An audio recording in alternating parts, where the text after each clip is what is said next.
11ই ফেব্রুয়ারি সড়ক হত্যা দিবস।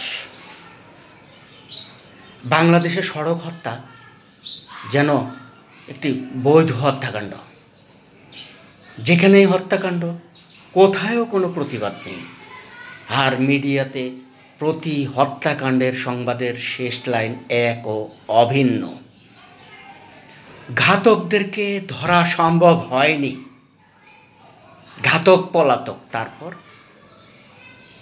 প্রতিদিন সড়ক হত্যাকাণ্ডে নির্মমভাবে নিহত হচ্ছে 64 জন, বছরে 25,000, গত 50 বছরে 12,50,000। এইসব ঘাতকরা কোথায় যাচ্ছে? ঘাতক ধরা যাচ্ছে না, কিন্তু গাড়ির মালিক প্রতিটি হত্যাকাণ্ডের পরই বাসের মালিক, ট্রাকের মালিক থানায় এসে বীর দর্পে 60-এর 3টা বোতাম খুলে লক্ষ টাকার বান্ডিল এনে গাড়িটা নিয়ে যায়। আর বলা হয় ঘাতককে ধরা যায়নি। কিন্তু গাড়ি দিয়ে দিচ্ছেন কেন? নইলে তার লস হয়ে যাবে।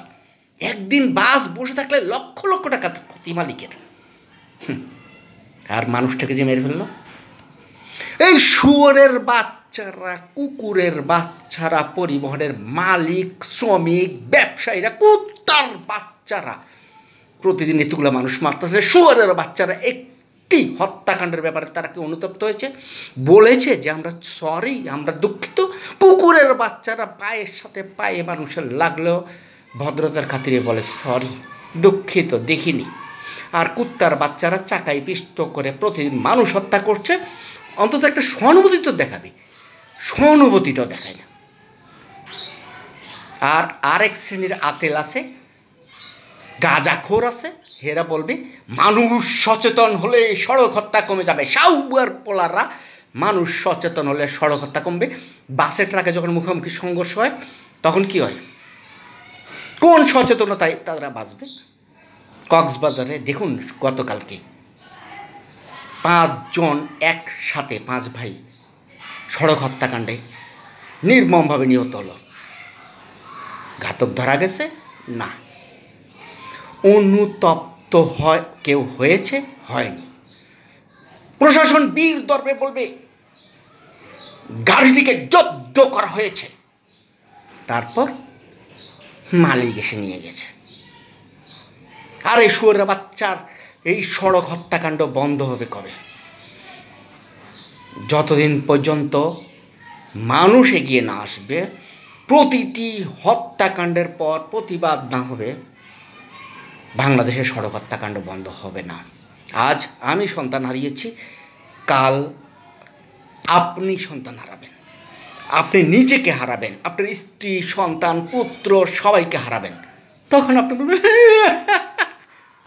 শুয়োরের বাচ্চারা তো এখন কেন প্রতিবাদ করিস না? সড়ক হত্যাকাণ্ড দেখলেই বলে সড়ক দুর্ঘটনা। আর ইশালার দুর্ঘটনা কাকে বলে? দৈবক্রমে যা ঘটে তা দুর্ঘটনা।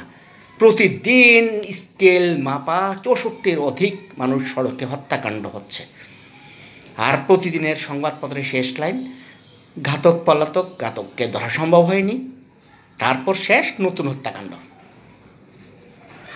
আরে একটা ছুরি দিয়ে কেউ মারলেও মামলার নিষ্পত্তি না হওয়া পর্যন্ত ছুরিটি আলামত হিসেবে থেকে যায়। অথচ বাস, ট্রাক, পরিবহন মানুষ মারার পরে মালিক এসে সেটা নিয়ে যায়, কারণ তাদের ব্যবসায়ের ক্ষতি হবে। আমি সড়ক হত্যাকাণ্ড বন্ধ করার জন্য সকল জনগণ, দেশবাসী, আন্তর্জাতিক সংস্থা সহ সকলকে এগিয়ে আসার আহ্বান জানাবো। আসুন সড়ক হত্যার প্রতিবাদ করুন। আর আইনের পরিবর্তন করে হত্যার সাজা হত্যা, ঘাতকের সাজা একমাত্র ফাঁসি। আমি দেশবাসীর কাছে আমার সন্তান, মেধাবী শিক্ষার্থী আদনান তাসিন হত্যাকাণ্ডের বিচার চাই, এবং এই যাবৎ একের পর এক যেই পরিকল্পিত হত্যাকাণ্ড ঘটছে সেগুলোর বিচার চাই, ঘাতকের ফাঁসি চাই। আসুন আমরা সড়ক হত্যায় প্রতিবাদ করি।